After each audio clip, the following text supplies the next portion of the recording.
MTG GK में स्वागत है। और आज हम जानेंगे लूनर यानी कि चंद्रमा के बारे में। जो भी इम्पोर्टेंट फैक्ट हैं उन सभी के बारे में। तो जानते हैं चंद्रमा की उत्पत्ति कैसे हुई। प्रोटो अर्थ थी, जो कि पहले एक अर्थ थी। इस पर एक थिया नामक पिंड आता है और टकराता है। जब इसमें से जो पृथ्वी में से ये जो मलबा है, मलबा निकलता है और उसके कारण जो अर्थ है यानी कि मून है, उसकी उत्पत्ति होती है। मून बनती है। अच्छा, जो मून बनती है, मून का जो अध्ययन किया जाता है उसको क्या बोलते हैं? सेलेनोलॉजी बोलते हैं। यानी कि study of moon is called क्या? सेलेनोलॉजी।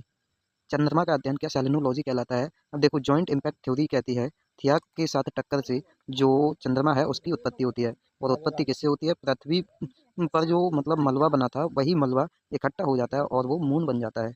अगर बात की जाए तो ग्रेविटेशन इसका कितना है? 1.62 मीटर पर सेकेंड। यानी कि जो पृथ्वी पर ग्रेविटेशन है उसका 1/6 है।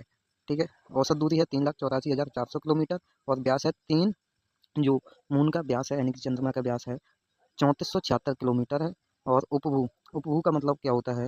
यानी कि जो इसकी सबसे कम दूरी होती है, पृथ्वी और चंद्रमा के बीच की सबसे कम दूरी होती है, उसे क्या उपभू बोलते हैं। और अपभू, अपभू क्या होता है? पृथ्वी और चंद्रमा के बीच की सबसे ज़्यादा दूरी, जिस समय पर सबसे ज़्यादा दूरी होती है उसे क्या?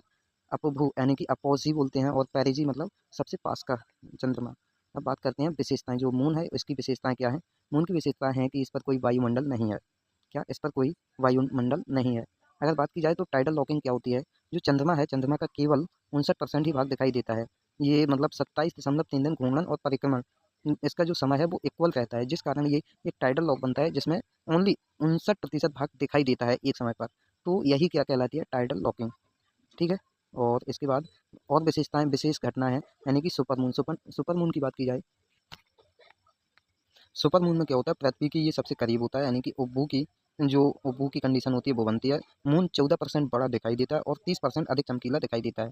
और ब्लू मून क्या बोलते हैं? ब्लू मून एक महीने में दूसरी पूर्णिमा को बनता है।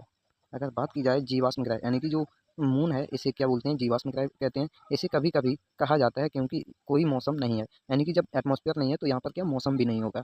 और शांत सागर यानी कि सी ऑफ ट्रैंक्विलिटी कहाँ पर है? ये भी कहाँ पर है? मून पर ही है, क्योंकि यहाँ पर वातावरण नहीं है, जिस कारण इसे सी ऑफ ट्रैंक्विलिटी कहते हैं। तो कमेंट बॉक्स में बताना है कि सेलेनोलॉजी क्या है और पृथ्वी से जो चंद्रमा की उत्पत्ति हुई है वो किस कारण से हुई थी।